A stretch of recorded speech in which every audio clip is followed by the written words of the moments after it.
क्लिस्thenes मौर्य की शक्तियों को मान चुका होता है और वो सिकंदर को भी समझाने का प्रयास करता है, परंतु सिकंदर और सेल्यूकस इस बात को नकारते हैं। सिकंदर की सेना मौर्य को ढूंढ रही है और वहीं चंद्रगुप्त उन्हें भटकाने की कोशिश कर रहा है।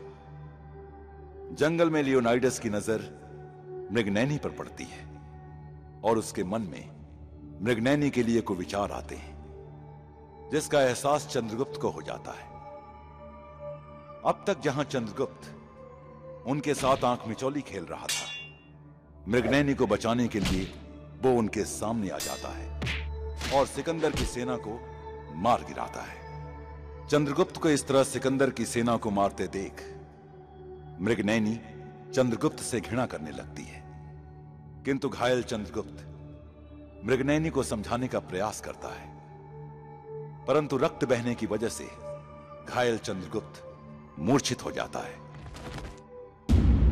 भारत खंड में राजतंत्र है और राजतंत्र में शासन राजा का होता है। राजा सामाजिक व सांस्कृतिक मूल्यों के आधार पर वंशगत होता है।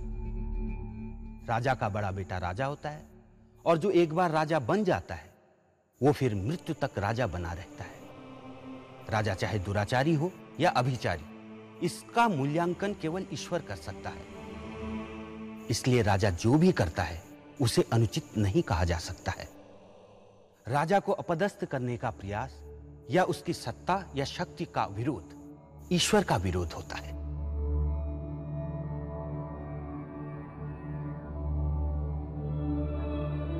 मैं अपने साथी वक्ता के विचारों से सहमत हूं। उन्होंने जो कहा वो परंपरा है। फिर भी मैं बिना परंपराओं का विरोध किए बड़ी विनम्रता से एक निवेदन करना चाहूंगा कि अब समय बदल गया है। आज एक राजा को अधिकार और शक्ति जन्मजात मिलते हैं, किंतु उसके साथ साथ एक उत्तरदायित्व भी मिलता है, अपनी प्रजा के भले का उत्तरदायित्व, वरन समूचे राष्ट्र के समक्ष एक आदर्श प्रस्तुत करने वाला राजा बनना चाहिए। एक ऐसा आदर्श जिसे राष्ट्र सम्मान से देखे, जिसके सुशासन में नागरिक अपने राष्ट्रीय और ऐतिहासिक विकास कर सकें, फल फूल सकें, सुरक्षित ससम्मान और सुखी रह सकें। उचित ही कहा है मेरे विद्वान मित्र ने।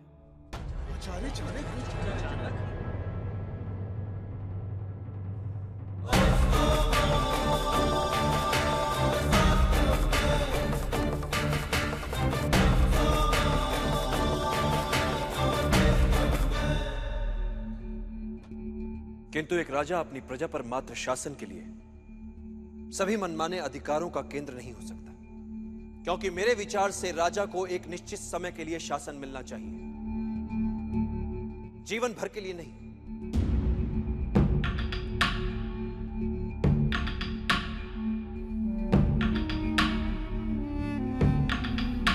इसलिए एक राजा को अपने लिए, अपने परिवार, अपने वंश की महिमा के लिए या अपने साम्राज्य की मान सम्मान प्रतिष्ठा के लिए समय नहीं गंवाना चाहिए, क्योंकि यदि राजा प्रजा की भलाई के लिए कार्य नहीं कर रहा है, प्रजा के जीवन स्तर के विकास के लिए कार्य नहीं कर रहा है, तो प्रजा के लिए क्या उपयोगिता है उसकी?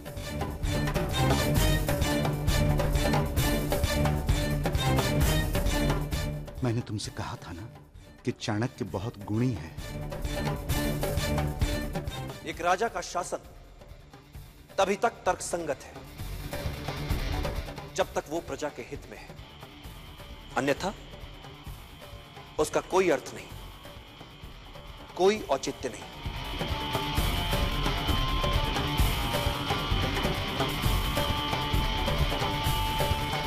तो फिर आपके विचार से एक राजा की सही भूमिका क्या होनी चाहिए? एक राजा को सबसे पहले अपनी प्रजा के लिए सुशासन स्थापित करना चाहिए। एक मूल मंत्र है,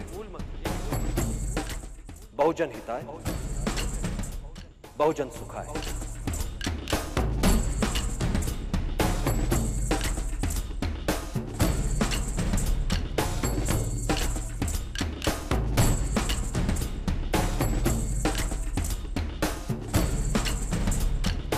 चाणक्य के विचारों में, चाणक्य की अभिव्यक्ति में ऐसा सम्मोहन था कि उस समय के सभी विद्वान और दार्शनिक जब उसे सुनते थे तब अपना मत भूल जाते थे।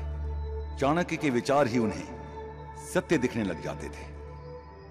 जहां एक और चाणक्य नियति की धारा को बदलने में लगा था, वहीं नियति चंद्रगुप्त को अपने सबसे बड़े शत्रु धनानंद के सामने कर नए भारत के निर्माण की भूमिका बना रही थी। मेरा कर्तव्य पूरा हुआ, चलता हूं।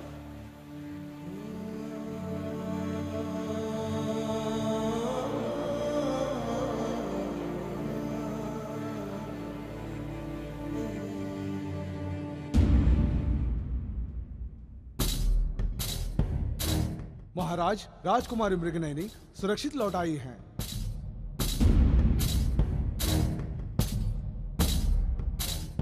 क्या मृगनयनी लौट आई?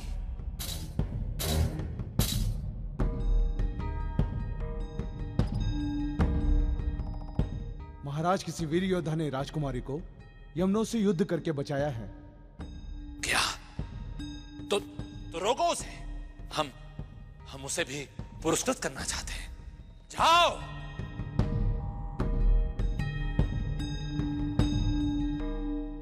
त्रिगदा, त्रिगदा, त्रिगदा, त्रिगदा, त्रिगदा।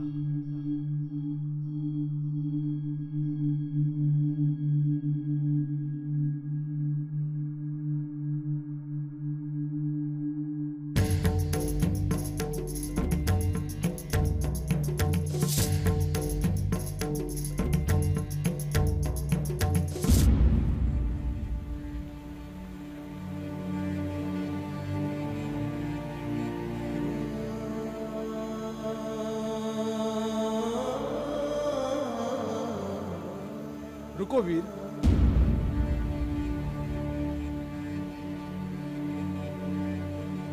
महाराज आपसे मिलना चाहते हैं। पहले ही बहुत विलंब हो चुका है, अब आज्ञा दें। महाराज, धनानंद आपसे मिलना चाहते हैं।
हमारे पास माँ है।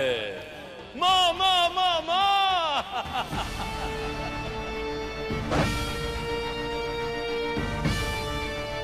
हम इसकी माँ को मार देंगे।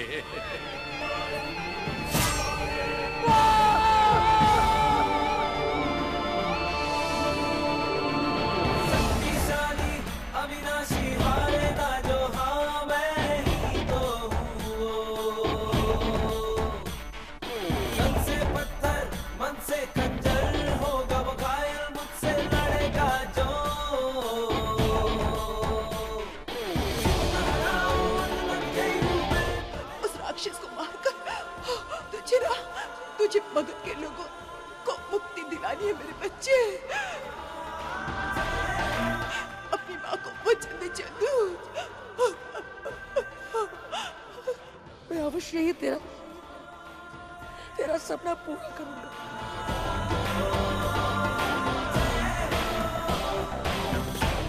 महाराज, यही है वो वीर योद्धा।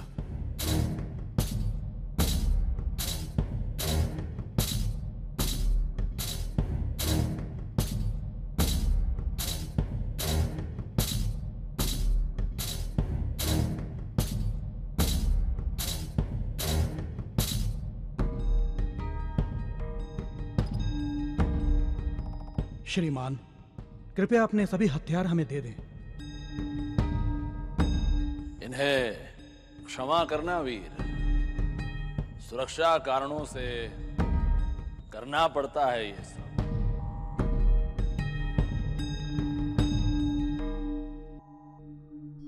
अब आप महाराज के निकट जा सकते हैं।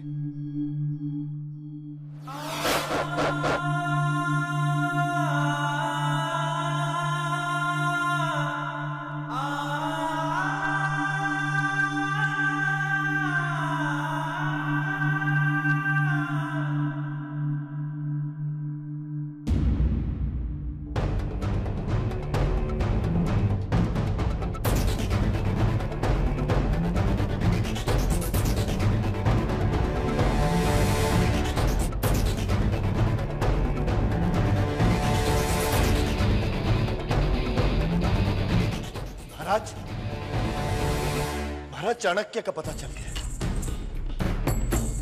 क्या? वो व्यास नदी के उस पार सिकंदर की सेना से लड़ने की तैयारियां कर रहा है। सिकंदर की सेना के साथ युद्ध? दिन दा। पहले हमारे पीछे पड़ा था और अब सिकंदर के पीछे पड़ गया है। हमें तो लगता है अमात्य इतिहास में अपना नाम लिखवाने के लिए कर रहा। वो ये भूल गया है अमात्य कि इतिहास में उसका नहीं हमारा नाम लिखा जाएगा। महाराज धनानंद ने कैसे एक अहंकारी दुष्ट ब्राह्मण का वध किया, ये लिखा जाएगा। तिरकिटधा।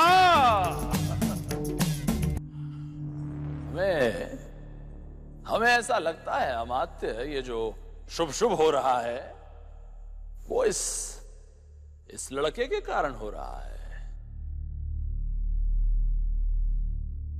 हे लड़के, तेरा काम उत्तम, तेरे चरण उत्तम, तूने मृगनयनी को बचाया, अति उत्तम। और देखो, मृगनयनी के महल में आते ही शुभ समाचार भी आ गया। हमें हमारे सबसे बड़े शत्रु चाणक्य का पता चल गया। तिरकिटधा।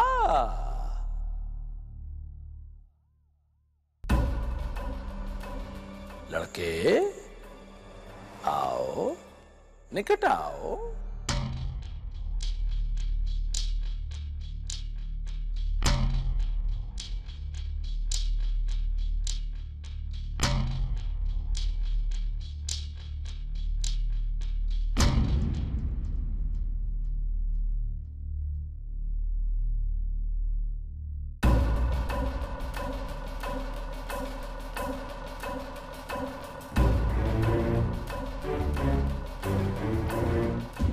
तुम्हारी आंखें परिचित परिचित सी क्यों लग रही हैं हमें?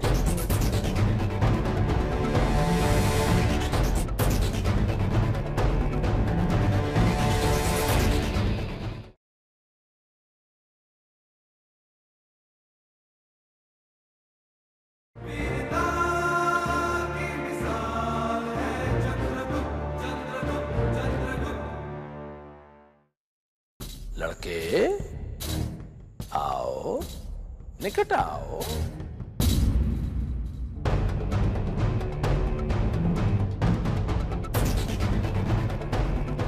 बड़े बड़े योद्धा मात खा जाते हैं जब वो जोश में होश खो बैठते हैं।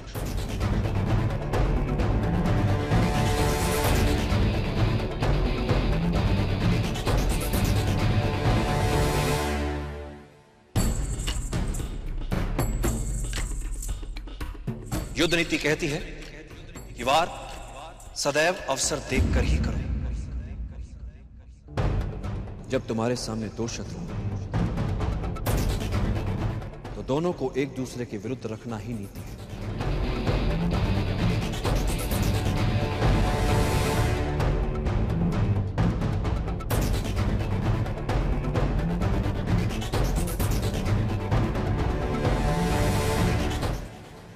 तुम्हारी आंखें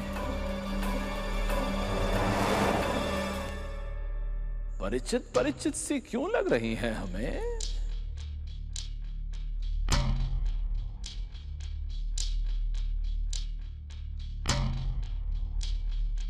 हो सकता है आप इतने बड़े राजा सैकड़ों सहस्त्रों से मिलते होंगे।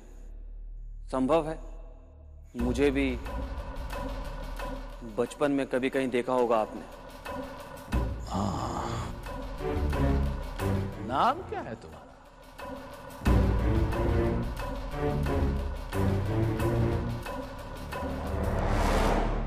मौर्य। मौर्य? ये कैसा नाम हुआ मौर्य? आज तक कभी सुना नहीं है अमात्य। है? मोर पालक हो गया? है? पता नहीं महाराज, केवल इतना जानता हूं कि मैं इस धरती का पुत्र हूं और मेरा काम विदेशी आक्रमणकारियों से इसकी रक्षा करना है। बातें, तुम्हारी बातें सुनने में तो अच्छी लग रही हैं, किंतु ये बताओ तुम अपनी धरती मां को किससे बचाना चाहते हो? विदेशी आक्रमणकारियों से, जैसे कि सिकंदर। अरे वाह वाह वाह वाह, क्या बात है! हम भी उसी से लड़ रहे हैं। ये छोटे छोटे सीमांत राज्यों के रक्षक बनकर हम भी तो उसी से लड़ रहे हैं। तो फिर तुम हमारी सेना में क्यों नहीं शामिल हो जाते? जी नहीं, मैं अकेले ही काम करता हूं। ए लड़के, जानता भी है किसका प्रस्ताव ठुकरा रहा है तू?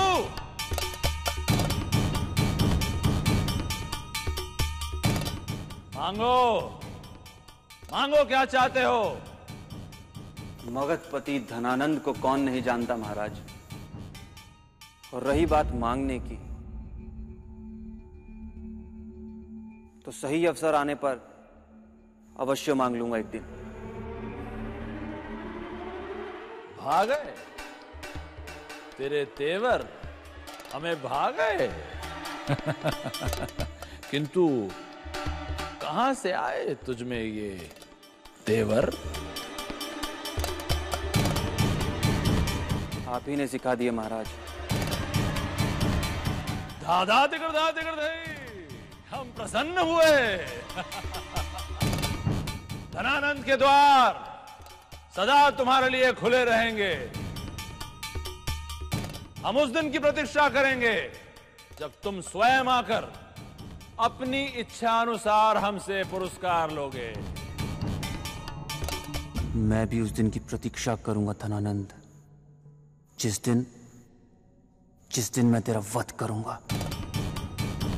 अब जाओ, किंतु जाओगे कैसे? पैदल। पैदल? हमारा रथ ले जाओ। हमारी प्राण प्रिय के प्राण बचाने वाले के लिए सब कुछ प्रस्तुत है। जाओ, ले जाओ।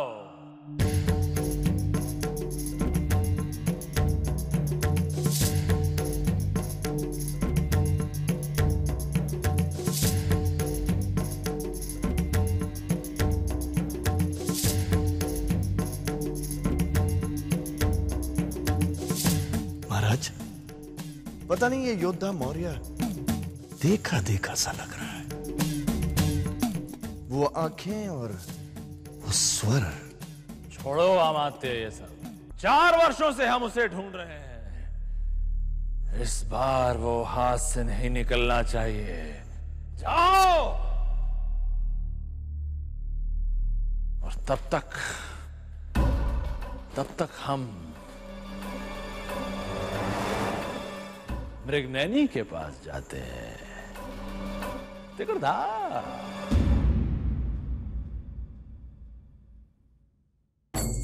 आचार्य, क्या आपको ऐसा लगता है कि यवन हमारे द्वारा फेंके गए किसी जाल में फंस सकते हैं? अति बुद्धिमान क्या होता है?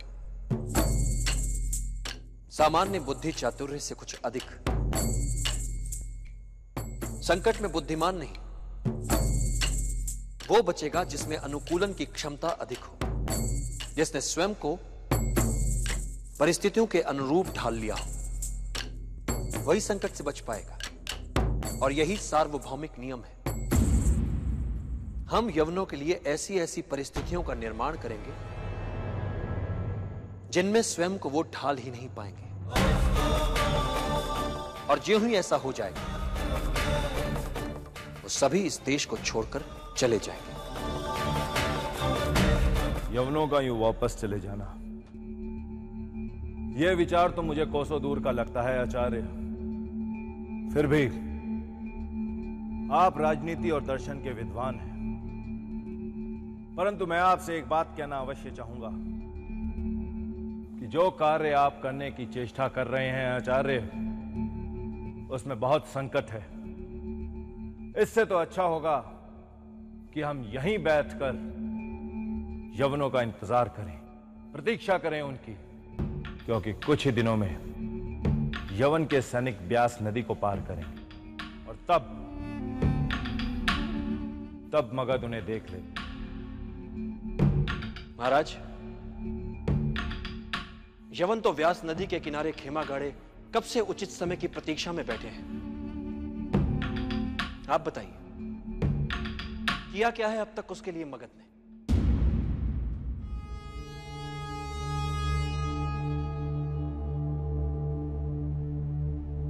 अब सच्चाई मैं बताता हूं महाराज। अपनी विशाल सेना को लेकर धनानंद व्यास नदी के इस पार है अवश्य, किंतु वो पाटलिपुत्र से सिकंदर से लड़ने के लिए नहीं आया यहां। वो छोटे छोटे पर्वतीय राज्यों को सिकंदर का भय दिखाकर उनकी रक्षा के नाम पर धन इकट्ठा कर रहा है उनसे। आपको क्या लगता है महाराज, उसकी लेश मात्र भी रुचि है अपनी मातृभूमि को लेकर?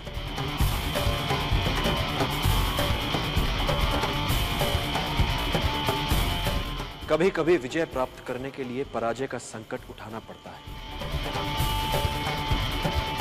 फिर हम तो छापामार युद्ध की सोच रहे हैं। खो क्या देंगे हम उसमें? अधिक से अधिक कुछ छापामारों की हानि, बस। किंतु जीत गए तो आप समझ सकते हैं कि प्राप्य क्या होगा हमारा।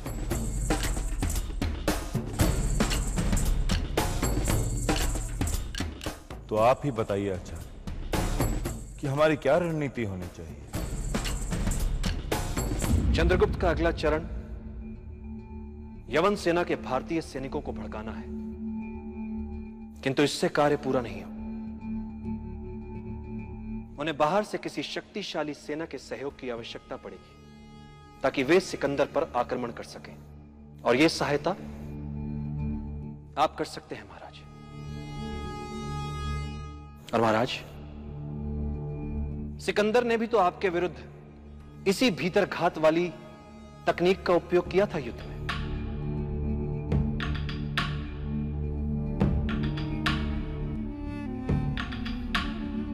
मेरे पास एक योजना है महाराज। भारत की धरती पवित्र है, अवश्य देवता किसी बात से अप्रसन्न है। यहां शगुन भी होते हैं और श्राप भी। इसलिए यदि आपको दैवी संकेत दिख रहे हैं तो इसका अर्थ यह हुआ कि इस धरती के देवता आपसे कुछ कह रहे हैं।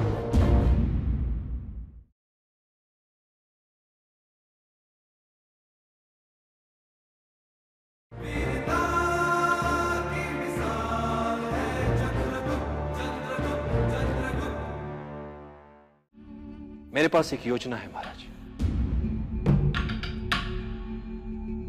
सेनापति सिंहरन पांचाल, सकाला, कंबोज के सभी भागे हुए सैनिकों को एकत्रित कर उन्हें एक ही इकाई में बंधने के लिए प्रेरित करें,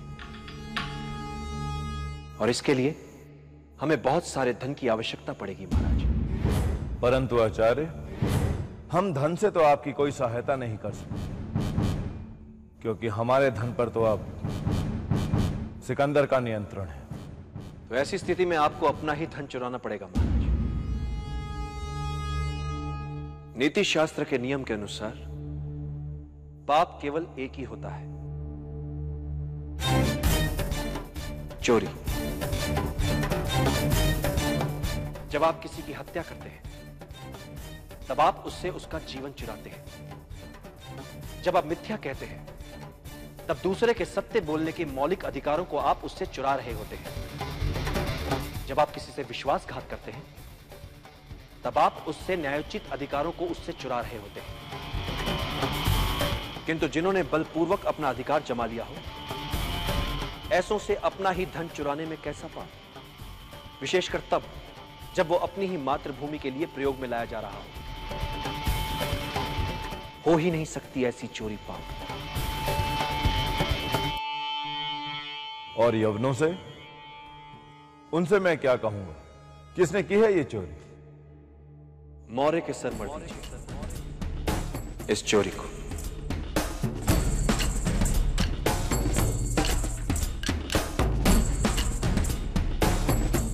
हस्तक्षेप के लिए क्षमा चाहता हूं आपसे। चाणक्य, यदि महाराज के साथ आपका विचार विमर्श हो चुका हो तो कैलेस्टिनिस आपकी प्रतीक्षा कर रहे हैं। आज्ञा चाहता हूं महाराज। इस अभियान को अगले स्तर पर ले जाने का समय आ गया है। हमें मात्र आपका धन ही नहीं चाहिए, अपितु हमें आपसे एक और सहायता चाहिए।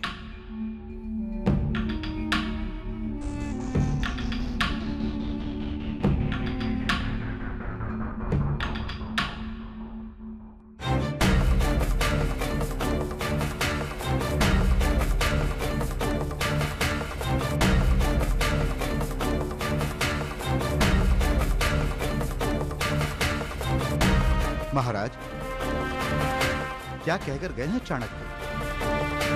वो क्या चाहते हैं? तुम्हें याद है इंद्रदत्त, अभी कुछ दिन पूर्व ही हमारे सीमांत प्रदेश में महामारी फैली थी।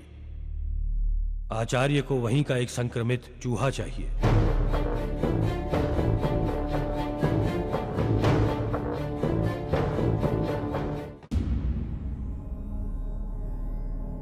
नमस्कार आचार्य चाणक्य। वार्तालाप आरंभ करने से पहले मैं जानना चाहता हूं कि आप राज्य के मामलों में विचार विमर्श करना चाहते हैं या निजी बातों पर? व्यक्तिगत बातों पर विचार करना चाहूंगा। क्यों?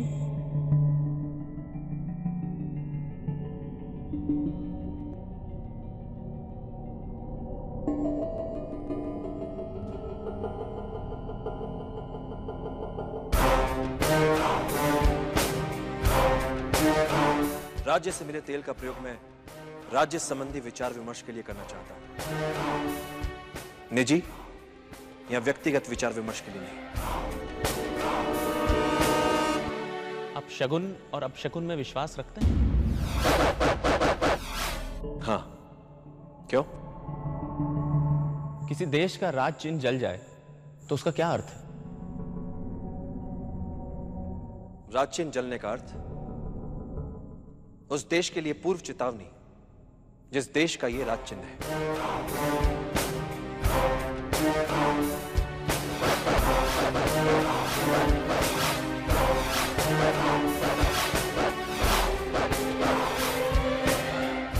देवता हमारे सम्राट को चेतावनी क्यों दे रहे हैं? ऐसा कहा जाता है कि ईश्वर ही राजा को सभी सांसारिक सुख सुविधाएं देते हैं। राजा न्यायपालक है या अन्याय करने वाला, इस बात का निर्णय जनता या सामान्य जन नहीं ले सकते। तो निर्णय ईश्वर को लेना पड़ता है, क्योंकि राजा के अनुसार उसका कोई भी निर्णय अनुचित हो ही नहीं सकता। फिर ईश्वर दैवी संकेत शगुन अपशगुन दिखाकर राजा को यह बताना चाहते हैं कि असीमित शक्तियां होने के बाद भी वो मात्र एक मानव है। भूल उससे भी हो सकती है।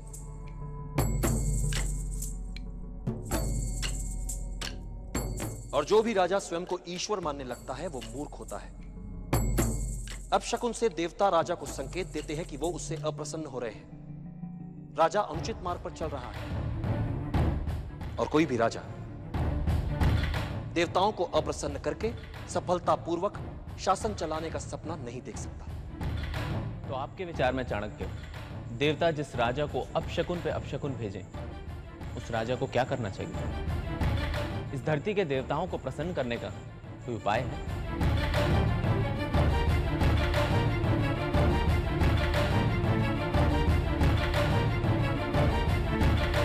अगली बार जब कभी आपसे मिलूंगा तो इसका उत्तर और उपाय दोनों दूंगा। अब मुझे चलना चाहिए। मेरे शिष्य मेरी प्रतीक्षा कर रहे हो। यदि मुझे आपसे फिर मिलना हो तो? इंद्रदत्त को सूचित कर दीजिएगा।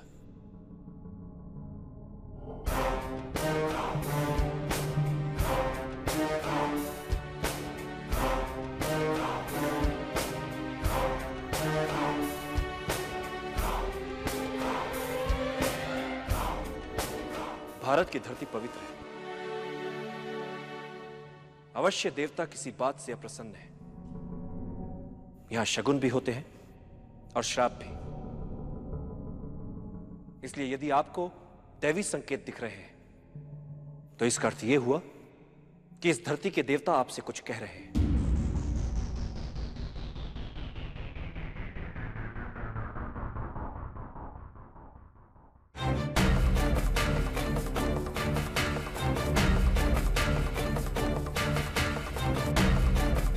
मुझे भय है कि यदि उपाय ना किया गया तो परिणाम घातक हो सकता है।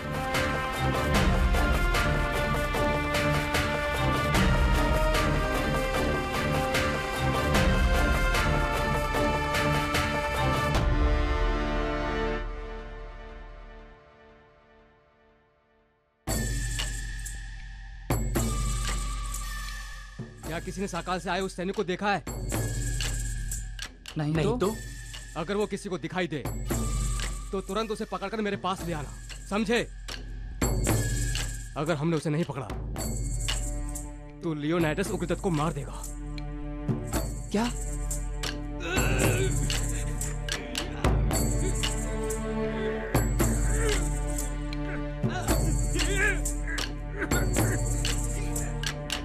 मिला दी है श्रीमान, सारे खाने में लीद मिला दी है।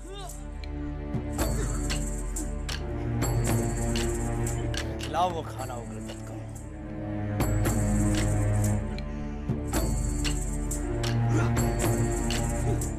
छोड़ो, छोड़ दो मुझे, मैं नहीं खाऊंगा ये खाना। मुझे पता है तुम सारे भारतीय सैनिक राजद्रोही हो। तुम सब ग्रीक सैनिकों के विरुद्ध योजनाएं बनाते रहते हो। यहाँ तक कि हमारे राज चिन्ह का जलना भी तुम्ही लोगों का षड्यंत्र है। आज देखो, मैं आज तुम सबको दिखा रहा हूँ तुम्हारी औकात। अरे एक बार तू मुझे मुक्त कर, फिर मैं बताता हूँ कि भारतीय सैनिक क्या है। तो फिर खिलाओ इसे घोड़े की लीद में मिला खाना।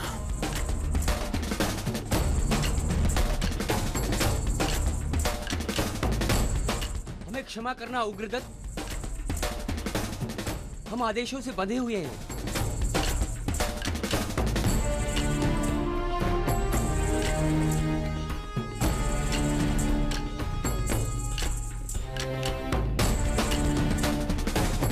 यदि तुम सब अपने मित्र को बचाना चाहते हो, यदि तुम सब साबित करना चाहते हो कि तुम लोग निर्दोष हो, तो जाओ उस सकाला से आए सैनिक को ढूंढ कर लाओ और पेश करो मेरे सामने। उसने हमारे राज चिन्ह को जलाया है। जब तक तुम उसे हमारे सामने पेश नहीं करोगे, तब तक हम खिलाते रहेंगे तुम्हारे दोस्त को लीद वाला खाना। खिलाओ।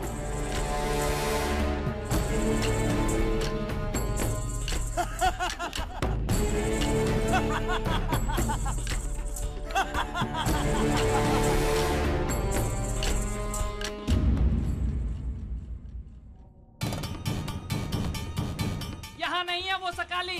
हमने उसे हर जगह ढूंढ लिया, वो सकाली कहीं भी नहीं मिला।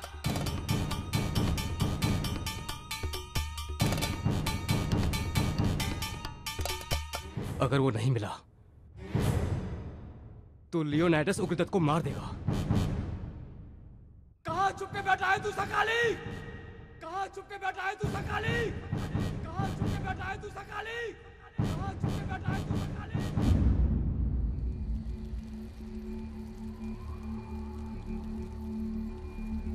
प्रणाम आचार्य। आयुष्मान भव।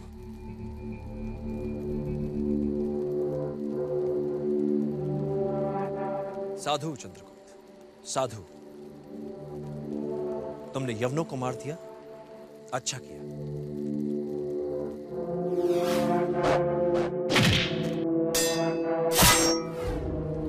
यदि आज तुम उन्हें ना मारते तो कल वे तुम्हें मार देते।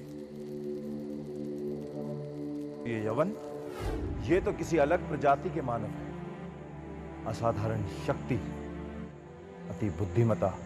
कभी कभी आश्चर्य होता है चंद्रगुप्त। एक छोटा सा शस्त्र तलवार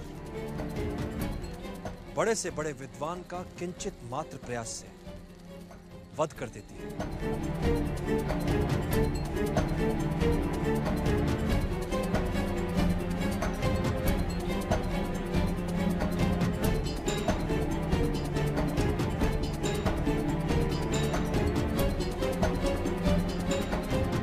ये तुम्हें कहां मिला?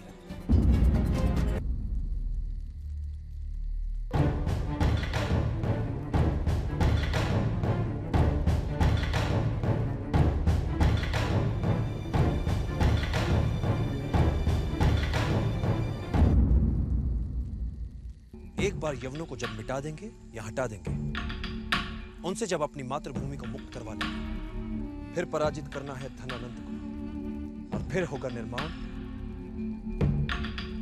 मेरे अखंड भारत का।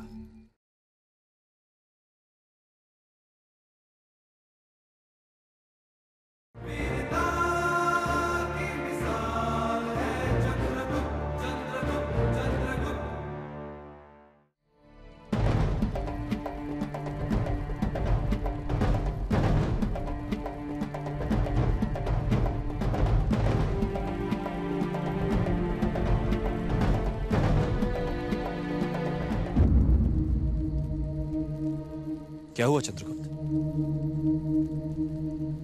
कुछ नहीं, वो जब इन यवनों को मार रहा था तो एक सारथी बीच में आ गया। भागते समय हिरत पीछे ही छोड़ गया। भारतीय था इसलिए मैंने कुछ कहा नहीं। तुम्हें विश्वास है कि उन्होंने तुम्हें अच्छे से नहीं देखा?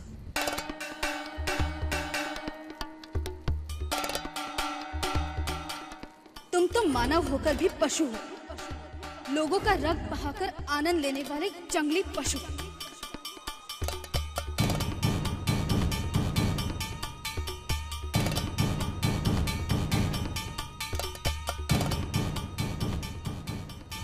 अपनी एक शंका का निवारण चाहता हूं आचार्य। आज ऐसा कुछ हुआ जो मन में एक शंका सी उपजा रहा है। मैं जब उन यवनों को मार रहा था,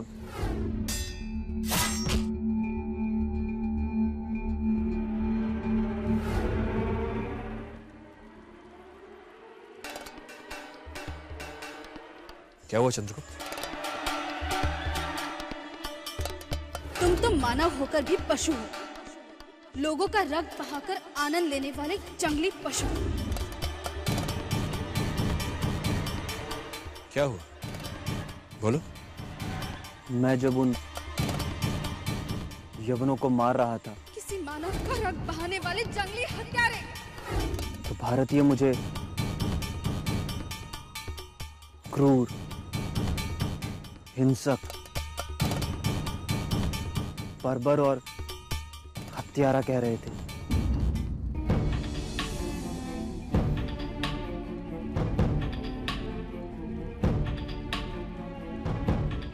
क्या मैं हत्यारा हूं आचार्य? क्रूर, हिंसक, असभ्य हूं?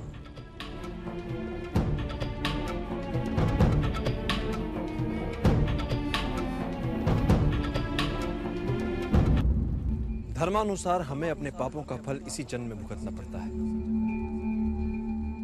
यदि तुम स्वयं को हत्यारा समझते हो तो तुम स्वयं पर मिथ्या आरोप मढ़ रहे हो। तुम तो नियति द्वारा चुने हुए एक माध्यम मात्र हो चंद्रगुप्त। लक्ष्य बड़ा है, समूचे आर्यवर्त के इतिहास को एक नए सिरे से लिखने का, अखंड भारत के निर्माण का। एक बार यवनों को जब मिटा देंगे या हटा देंगे, उनसे जब अपनी मातृभूमि को मुक्त करवा लेंगे, फिर पराजित करना है धनानंद को, मिटाना है उसे, और फिर होगा निर्माण मेरे अखंड भारत का, मेरे अखंड भारत का, मेरे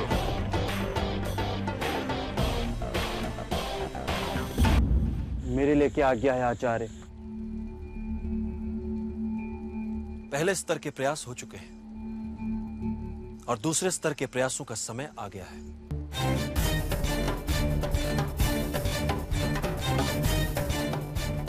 किसी भी सेना की महत्वपूर्ण कड़ी होती है भोजन और पानी। किसी भी सेना के इस पक्ष पर वार हो तो बड़ी से बड़ी सेना चरमरा जाती है। हम इस सैनिक छावनी की भोजन व्यवस्था में विष घोलेंगे।